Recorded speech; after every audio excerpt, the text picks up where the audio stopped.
Salut, salut! Alors, je vous fais une petite vidéo que je vais appeler.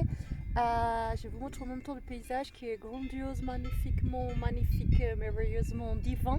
C'est incroyable, je suis entourée de montagnes. Enfin, c'est juste trop beau pour arriver à cette altitude. J'ai marché quelque chose comme 2 heures. En grimpant et voilà, je me retrouve donc au milieu de nulle part, toute seule comme d'habitude, et en pratiquant la pleine conscience pour canaliser mes pensées et avoir que des pensées positives et des affirmations positives, ou en ayant des questions existentielles comme d'habitude en fait. Je suis toujours avec ma petite question existentielle. Donc, en fait, là, je vais intituler la vidéo la dictature du bonheur, et je vais rajouter et le pardon. Parce qu'en fait, j'avais fait cette vidéo hier et j'allais l'intituler la dictature du bonheur. Et c'est vrai que je ne vais pas la publier, cette vidéo, et j'en refais une, et ça va être celle-ci. Et voilà, donc pourquoi la dictature du bonheur? Parce que en fait, je suis arrivée à un stade de ma vie, donc ça, je suis en autodiagnostic d'être Asperger ou pas, ça c'est pas trop, en fait finalement à chaque fois je fais des vidéos et je vais toujours le dire, que je sois Asperger, que je sois haut potentiel émotionnel, ça c'est sûr que je suis haut potentiel émotionnel, mais je crois que vraiment, en fait nous tous humains, nous sommes avec un spectre autistique et une grande capacité potentielle que nous n'utilisons pas en fait. Alors je vais certainement me mettre beaucoup de gens ados, mais en fait je pense que les gens ados seront ceux qui ont des vies chaotiques comme moi j'ai en fait. Donc en fait j'ai eu un passé chaotique et je vois bien qu'il faut que j'applique certaines choses pour pouvoir être heureuse. Et pourquoi la dictature du bonheur? Parce que en fait, je me rends compte que je dois être seule pour être vraiment bien avec moi-même. Je peux faire des petites conversations, tout ça, mais je peux plus, par exemple, là, faire une marche comme ça de 2h30 avec un groupe ou même avec une copine. Je pourrais pas parce que je vais parler, même si on parlait des trucs existentiels, j'ai pas envie. Enfin, j'ai juste envie d'être seule. Et du coup, j'ai appris avec le temps à petit savoir repérer ce qui est bon pour moi vibratoirement et ce qui ne l'est pas en fait. Donc là, je parle d'énergie tout simplement, de vibration, de fréquence. Et donc du coup, en fait, pourquoi la dictature du bonheur? Parce que hier, j'ai eu une petite anecdote avec une copine d'enfance qui a malencontreusement qui m'a appelée par mon prénom de naissance alors qu'elle sait très bien que j'ai changé de prénom. Alors que jusqu'à présent, elle m'avait appelée par le nouveau prénom. Et là, d'un seul coup, elle s'est mise à me rappeler par mon ancien prénom. Et je me suis sentie pas respectée. Et en fait, c'est à ce moment-là que je ne sais pas si c'est par rapport au fait d'être peut-être Asperger ou pas, ou si c'est peut-être par rapport au fait d'avoir été tellement abusée sexuellement et du coup qu'on m'ait tellement manqué de respect, et que moi aussi du coup je me suis aussi manqué beaucoup de respect parce que j'autorisais, je pense que tous les viols dont j'ai été victime, je pense que j'aurais pu les éviter en fait, sincèrement je crois que j'aurais pu les éviter, j'aurais pu crier, j'aurais pu dire non tout simplement en fait. Donc je vous ferai un épisode de ça là, de l'abus sexuel plus tard, mais du coup je pense que c'est le fait d'avoir été tellement abusée comme ça a fait chez moi que j'avais du coup pas confiance en moi. Donc je sais pas si ça c'est dû au syndrome de l'imposteur comme ils l'appellent quand on est Asperger, parce qu'on a souvent été écrasé dans notre vie, donc du coup on n'a pas confiance en nous et tout ça. Donc du coup en fait j'ai l'impression que derrière toutes ces souffrances, tout ça, il y a un ego quoi. Forcément, de toute façon on a un ego dans tous les cas, qu'on ait souffert ou qu'on n'ait pas souffert. Mais je crois que si tu as souffert, c'est encore pire cet ego, parce que de toute façon l'ego dans le chemin spirituel, c'est ce qu'ils disent, que c'est l'ego qui fait souffrir. C'est l'atteinte de ton ego qui fait souffrir. Donc pour ne plus souffrir, ils disent de te débarrasser de l'ego. Donc lorsque tu as beaucoup souffert, ton ego il est plus facilement atteint dans des situations que quelqu'un d'autre pourrait ne pas se sentir blessé, par exemple. Donc moi, pourquoi je suis obligée d'appliquer une dictature du bonheur? Parce que tout ce qui vibre vibratoirement, fréquentiellement hors de mon champ dans lequel je suis en train de diriger mon énergie maintenant, à savoir l'amour, le respect, la tolérance, l'ouverture d'esprit et le respect, enfin toutes les valeurs qui sont liées à un chemin spirituel, mais qui sont finalement des valeurs humaines. Hein. On n'a pas besoin d'être Bouddha pour se douter qu'il vaut mieux être compatissant et bienveillant que jaloux et envieux. Enfin, je veux dire, c'est normal. Mais bon, après, quand on est dans ce machiavélisme de la jalousie, de l'envie, de parler sur les autres, enfin tout ça, on ne se rend pas forcément compte que c'est du poison pour nous. Ça, pour se rendre compte de ça, il faut, je crois, étudier le bonheur et se rendre compte que quand tu étudies le bonheur, les gens qui parlent de bonheur disent que le fait d'être envieux, jaloux est un poison. Donc si tu veux être heureux, il y a un moment, il faut que tu arrêtes d'être jaloux et d'être envieux. Donc là, il y a un travail à faire sur transformer la jalousie en admiration, transformer l'envie en réalisation. Par exemple, si tu as l'envie si tu es envieux de quelqu'un parce que lui il a telle vie, alors fais tout pour avoir cette vie et ainsi tu ne seras plus envieux. Donc en fait c'est transformer ce poison en admiration et en divin en fait, parce que forcément quand après tu transformes de la jalousie et que tu le transformes en admiration, en plus ça te donne des ailes en fait, parce que tu vas sur le chemin du bonheur. Donc vraiment le bonheur, je crois, c'est une grosse remise en question et c'est un travail, enfin c'est une pratique et c'est un travail. Il faut savoir ce qu'on veut et il faut voir en fait ce qui est pour nous négatif quoi. Et moi il m'a fallu vraiment beaucoup d'années pour pouvoir dire maintenant il y a des choses qui ne me conviennent pas et que si je vais outre ces valeurs là que je me suis appropriées, qui vibrent avec moi vibratoirement pour le bonheur, si je les respecte pas, je vais faire des crises en fait, je vais péter des câbles quoi. Alors l'ampleur de la crise, selon qui va provoquer la crise, selon le contexte, selon l'environnement, selon si je suis fatiguée, ça va dépendre de plein de choses et l'ampleur de la crise va être différente. Et aussi la crise quoi en général, je peux juste faire en grosse colère et casser une chaise, mais ça c'était avant que je médite, parce que maintenant depuis que je médite, sincèrement je vais plus casser des chaises quoi. Depuis que je médite et que je pratique la pleine conscience, c'est pas possible que quelqu'un va me faire casser une chaise. Par contre ça peut être possible si j'ai pas dormi pendant 3 jours, mais ça c'est pareil avec la méditation de la pleine conscience, tu dors après, tu as un cycle de sommeil qui revient, même si je peux me coucher tard, mais je vais quand même dormir. Et si jamais au cas où j'aurai une nuit trop courte, je vais m'endormir dans la journée sur l'herbe avec le soleil qui chauffe sur moi et je vais faire comme une petite sieste qui va me rebooster. Donc j'ai plus forcément des manques de sommeil. Si j'ai un manque de sommeil, c'est qu'il y a quelque chose qui me perturbe et normalement la méditation elle est là pour te purifier l'esprit et justement qu'il n'y ait plus grand chose qui te perturbe en fait. Donc pourquoi dictature du bonheur encore? Parce que du coup cette copine là qui m'appelait par mon prénom d'enfance quand ça me manque de respect pour moi dans mon identité, dans le choix que j'ai fait de m'appeler différemment par le prénom de Anoki, qui est mon nouveau prénom en fait depuis 2 ans maintenant. Lorsque cette copine décide de m'appeler par mon ancien prénom, ça provoque chez moi ce bouton d'ego et là je m'énerve pas et tout simplement je décide juste que vibratoirement elle n'est pas dans mon champ de vibration. En fait c'est une amie que j'ai connue quand j'étais toute petite et que nous ne voyons plus, mais nous nous sommes retrouvés par Facebook et donc du coup nous avons un contact virtuel de temps en temps comme ça, et juste par le fait qu'elle m'a appelé par mon prénom d'enfant, j'en ai décidé que je voulais plus. Les peu de fois que nous rentrions en contact virtuellement par Facebook, j'ai décidé que je ne voulais même pas de ce contact-là en fait, que nous pouvions garder notre amitié virtuelle par Facebook, mais je voulais plus lui donner de nouvelles, tout comme je voulais plus qu'elle m'en donne en fait. Donc je fais la vidéo hier sur la dictature du bonheur et c'est vrai que quand je regarde la vidéo avant de la publier, parce qu'il faut que je vois les références que je fais au bonheur si je parle de quelqu'un pour le noter dans la description et tout ça, et en fait je me rends compte que mon énergie elle n'est pas du tout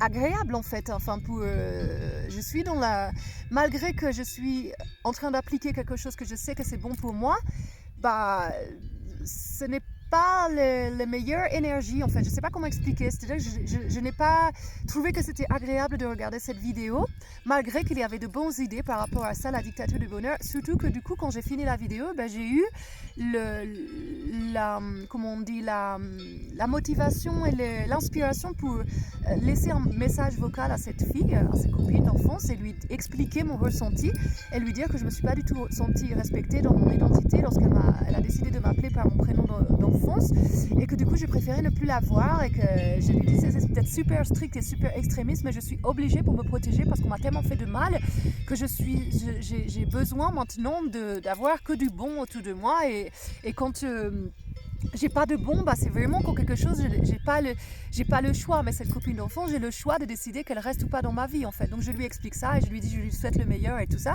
Et en fait c'est une des très rares personnes sur cette terre qui, lorsque j'ai expliqué, parce que jusqu'à présent je ne disais pas aux gens que je ne voulais plus les voir. Je leur expliquais mon ressenti et je leur disais tu m'as blessée en fait. Mais malgré qu'elle hier elle m'a pas vraiment blessée, c'est juste que vibratoirement j'ai pas senti le truc et je me suis dit mais ça sert à rien qu'un jour je revoie cette fille physiquement.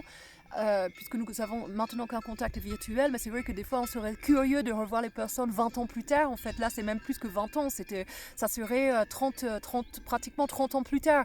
On ne nous sommes pas vus pendant pratiquement entre 20 et 30 ans plus tard. Je ne sais pas exactement parce que je crois qu'on s'était revus peut-être il y a 10 ans, quelque chose comme ça. Donc ouais. Donc le temps passe et c'est curieux de revoir les gens, mais vibratoirement je ne l'ai pas senti et c'est vrai que c'est une des rares personnes que là je lui disais j'ai même pas envie que nous approfondissions cette relation virtuelle entre guillemets et qu'un jour je passe te voir là où tu habites et tout ça. Et en fait c'est l'une des rares personnes parce que jusqu'à présent vraiment j'exprimais. Les autres personnes jusqu'à présent m'avaient blessée depuis que je médite. Maintenant, il faut vraiment. Là, en fait, ça y est, c'est fini. L'ego, je l'ai travaillé. Et ça, c'est vraiment. Je peux le remarquer que vraiment, si je n'avais pas travaillé mon ego, mais je souffrirais tout le temps. Parce que je ne sais pas si en plus je suis Asperger ou si j'étais bipolaire, enfin quoi que ce soit. Forcément, si je suis ultra sensible, ça m'impacte encore plus des petits trucs que les autres vont faire et qui, pour moi, je le prends comme une ampleur énorme. Donc. Le travail sur l'ego, c'est vraiment hyper important. Et en fait, hier, je n'ai pas du tout souffert quand elle m'a appelé par mon prénom. Ce n'était pas du tout souffrance, c'était juste que vibratoirement, ça ne va pas dans mon champ optique de la vision du bonheur et de ce que je veux qui m'entoure, en fait. Donc, je lui exprime ça et je lui dis clairement que je ne veux plus garder contact avec elle, mais qu'on peut garder l'amitié virtuelle Facebook. Et là, c'est vraiment une des rares personnes qui, malgré que je l'ai vraiment envoyé, pas boulé, mais j'ai gardé vraiment la politesse, la gentillesse. Je lui ai dit, je te souhaite le meilleur, tu resteras dans mon cœur toute ma vie, parce que finalement, je ne l'oublierai jamais, cette fille. Elle a marqué mon enfance et elle marquera toute ma vie. C'est-à-dire que le dernier souffle de ma vie, je penserai à elle, certainement. C'est-à-dire si je dois revoir défiler ma vie, cette personne a marqué ma vie de mon enfance. Donc oui, elle fait partie des souvenirs de ma vie, en fait. Et donc je lui exprimais tout ça. Et c'est l'une vraiment je crois que c'est peut-être même l'unique personne que lorsque je décide en plus de plus la voir, mais que je lui exprime le pourquoi je décide ça. Jusqu'à présent, j'avais toujours expliqué aux gens pourquoi je souffrais de ce qu'ils me venaient de me faire, mais je n'avais pas décidé de ne plus les voir. Et là, vraiment, après tout ce travail, j'arrive maintenant à pouvoir exprimer à quelqu'un, écoute, tu es comme tu es, je suis comme je suis, mais pour ma part, je préfère que nous séparions les chemins et que nous ne soyons plus en contact. J'arrive à le faire sans difficulté, et donc je lui exprime ça. Et en fait, c'est la première personne, je crois vraiment, qui est passée outre le fait que finalement, je le faisais un peu comme si je la rejetais, puisque je ne l'acceptais pas, entre guillemets, malgré que je l'accepte comme elle est, mais que je décide que je ne veux pas de ça dans ma vie, en fait. Et malgré ça, elle s'est hyper excusée et elle m'a dit, ce n'est pas du tout mon intention de te blesser. Elle a pensé qu'elle m'avait blessée, alors que finalement pas du tout.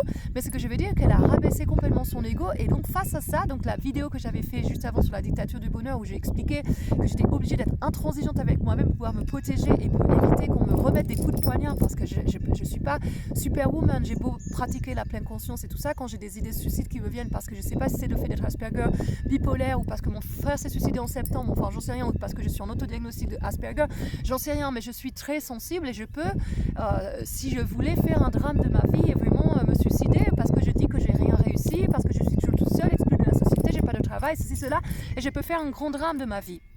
Et donc en fait, de la vidéo que je faisais hier où j'étais en mode genre la dictature du bonheur, où j'étais intransigeante et je veux plus voir cette fille, quand elle est même passée outre le fait que je lui dise écoute, moi pour ma part c'est mes derniers messages et je te recontacterai pas, la quasi-majorité des gens, en fait ils répondent rien. Et c'est tout quoi, point barre, le truc s'arrête là. Mais non, elle est passée outre ça, elle s'est excusée. Et elle m'a laissé des messages qu'en fait, je pouvais pas faire autrement que pardonner et devenir flexible par rapport à cette dictature du bonheur. Parce que oui, j'ai cette dictature du bonheur, mais si quelqu'un... parce qu'on n'est pas parfait en fait, et puis l'erreur est humaine quoi. Et si quelqu'un, pour la première fois en plus de ce que j'ai toujours espéré, je me disais mais pourquoi les gens s'excusent pas, pourquoi les gens me comprennent pas quand je leur explique ma souffrance et que je leur dis mais ça m'a fait souffrir, pourquoi ils disent pas tout simplement pardon, excuse-moi, j'ai pas voulu ça, je suis désolée, malgré que même, oui, peut-être tu le prends trop à cœur et tout, mais moi dans mon intention c'était pas ça. Et c'est tellement facile, c'est difficile de s'excuser, mais aussi c'est facile juste pour pas faire souffrir quelqu'un inutilement. Et c'est ce qu'elle a fait en fait. Et à ce moment-là, j'ai complètement rabaissé mon ego de me dire la vidéo elle est plus d'actualité, parce qu'en fait la dictature du bonheur, oui, mais avec flexibilité, avec pardon, parce que si quelqu'un vient à toi et qui te dit je suis désolée, je comprends ta décision, si tu veux plus me voir j'accepterai, mais sache que je ne voulais pas te faire souffrir et je suis désolée si c'est comme ça que ça s'est passé. Je peux que lui ouvrir mon cœur en face à ces personnes. C'est ce que j'ai attendu depuis toute ma vie en fait, que les gens s'excusent quand ils m'avaient fait souffrir, et ce n'est jamais arrivé. J'ai perdu en fait tous les contacts de ma vie, j'ai pas d'amis. Pourquoi? Parce que justement j'exprime toujours aux gens, tu m'as fait souffrir à ce moment-là, tu me dis quelque chose et je souffre et je te le dis et la personne ne comprend pas et en fait elle se braque et elle décide de même pas me donner d'explication, elle ne me voit plus. Et d'où le fait que je me sens exclue et que j'ai pas d'amis. Et cette fille-là, si j'étais rigide complètement et dans une vraie dictature à 100%, du coup, je lui aurais même pas répondu. Et en gros, ça aurait été, non, tu vois, je t'ai dit que tu voulais pas, que je t'ai dit que je voulais plus te voir et non, j'accepte pas ton pardon, en fait, en gros, quoi. Et moi, combien de fois j'ai dit à des gens, je suis désolée si je t'ai dit quelque chose que j'aurais pas dû le dire, parce que quand les gens veulent plus me voir, quand je leur exprime ma souffrance, je me dis, j'ai peut-être dit quelque chose qu'il fallait pas, en fait. Donc, du coup, après, c'est même moi qui m'excuse par-dessus le truc, et en fait même ça les gens me disent même pas écoute ouais merci de t'excuser, c'est cool, mais bon voilà on arrête là, on n'est pas obligé de, on va pas faire un drame. Et c'est ce que je lui disais hier à cette copine d'enfant, je lui disais on va pas en faire un drame, c'est pas parce que j'essaie de plus garder contact avec toi et de t'écrire, de raconter ma vie des fois par-ci par-là que faut faire un drame, c'est tout, c'est comme ça, il n'y a pas trop à chercher en fait finalement. Mais j'ai trouvé ça vraiment exceptionnel finalement, c'est extraordinaire ces gens qui arrivent, et j'en fais partie, à dire je m'excuse quoi, à te rabaisser, même si tu as rien fait toi dans ta vision de ce que tu estimes que tu n'as rien fait, parce que moi j'ai fait souffrir des gens et à ce moment-là j'estime que j'ai rien dit qui pouvait faire qu'ils souffraient, mais je me suis toujours excusée quoi. Et en fait moi on me l'a jamais fait de s'excuser pour la souffrance qu'on m'avait causée en fait, quand j'exprimais ma douleur en fait. Et là pour la première fois, je crois que c'est la première fois, il faudrait que je repense, mais je crois qu'elle fait partie de maintenant, je crois que c'est que le début de prochaines personnes que du coup je pourrais exprimer ma douleur et qui comprendront et que en fait ils s'adapteront à que oui je suis désolée, c'est pas ça que je voulais te faire, et c'est comme ça qu'on doit se comporter tous, que si on a fait une erreur, en plus c'est peut-être même pas une erreur, mais si je t'ai fait souffrir c'était pas mon but, excuse-moi, je te le dis, je voulais pas te faire souffrir et vraiment j'en suis désolée, c'est tellement simple de faire ça pour annuler un malentendu, pour annuler tout quoi. Et donc ma dictature du bonheur hier, quand j'étais intransigeante sur que non je veux plus la voir parce que vibratoirement elle m'a perturbée quand elle m'a envoyé ce message, je me suis dit mais elle respecte pas mon identité, de respect que je change de prénom, pourquoi me fait ça, surtout qu'elle sait que je suis en diagnostic là de autodiagnostic d'Asperger, je suis perturbée. Elle a bien vu que ça allait pas, c'est pas le moment de m'appeler par mon prénom d'enfance, quoi. Elle sait très bien pourquoi elle fait ça, et je faisais des suppositions. Donc là, j'ai appliqué aussi les 4 accords Toltec, de pas faire des suppositions, et que peut-être qu'elle avait juste pas fait attention, tout simplement. Et en fait, au lieu de directement lui dire tout simplement, ça me choque là de voir mon prénom écrit comme ça, qu'est-ce qui se passe? Non, moi j'ai fait la vidéo de la dictature du bonheur en étant persuadée que je ne le verrais plus du tout, cette fille, et je rentrerai pas en contact, parce que j'étais persuadée que quand je lui enverrais le lien de la vidéo dans laquelle j'expliquais, finalement je la prenais elle en anecdote, elle se serait compris pourquoi je décidais plus la voir. En fait du coup je veux dire au final là maintenant avec le fait qu'elle se soit excusée, je ne peux que accepter les excuses, surtout que c'est pas quelqu'un qui est toxique pour moi, on n'a pas suffisamment de contact, et puis je vois quand même qu'elle est plutôt dans la bienveillance que dans les gens qui savent s'excuser. Je pense qu'ils sont dans la bienveillance, même si on fait des erreurs des fois de pas forcément dire les bonnes choses avec le tact. Je pense qu'à partir du moment où on arrive à, même si on reconnaît qu'on n'a pas forcément fait une erreur, mais qu'on arrive à reconnaître mince c'est vrai que je l'ai fait souffrir, c'était pas mon but, tout simplement, excuse-moi quoi, même si toi tu le perçois comme ça, c'était pas du tout mon truc, et de mettre les choses au clair c'était moins important. Et je pense que le monde manque cruellement de ça, on se braque, on est très susceptible et on est très dans l'ego, parce qu'on a tous souffert, je pense, d'un grand manque d'attention et d'amour quand on était jeune, et du coup on a nos petits boutons qui se déclenchent facilement, et selon ce que quelqu'un va nous dire, on va se braquer direct, et parce que ça titille notre petit bouton d'ego, et on a du mal à dire pardon, on a du mal à dire merci, et du coup ça fait des petites guerres entre nous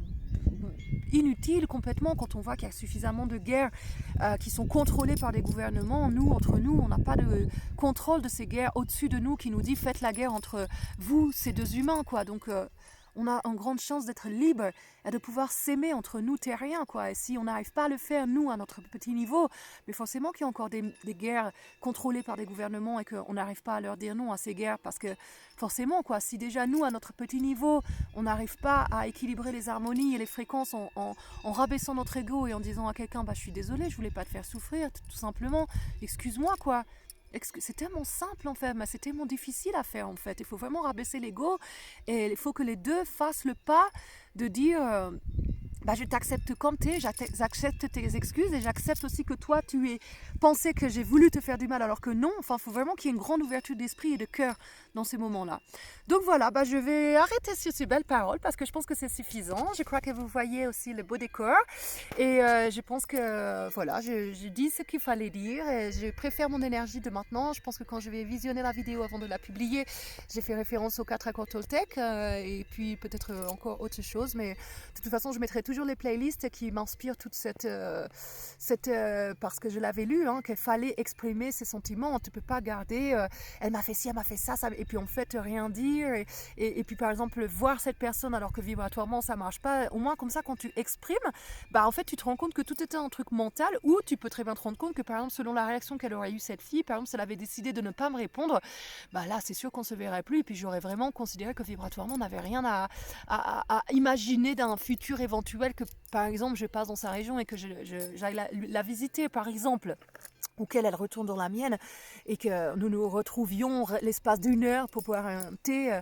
et que nous racontions nos vies, quoi. Enfin voilà, donc bah là au moins il y a eu quand même une belle comment on dit, une belle échappée bonheur, quoi. On a vraiment créé notre chose en fait. On l'a vraiment fait comme voilà, comme on devrait le faire, quoi. Pardon, bah j'accepte tes excuses et aussi moi, pardonne-moi d'avoir pensé que tu l'avais peut-être fait intentionnellement, j'étais pas trop sûre. Bon bah allez, on oublie tout, quoi, en gros, quoi. Voilà. Donc bah je vous laisse sur ce beau décor. Et je vous dis bah, à la prochaine. Je sais pas ce sera quoi le thème, mais voilà. Bah, allez, plus tard, salut, le meilleur pour vous comme d'habitude. Ciao.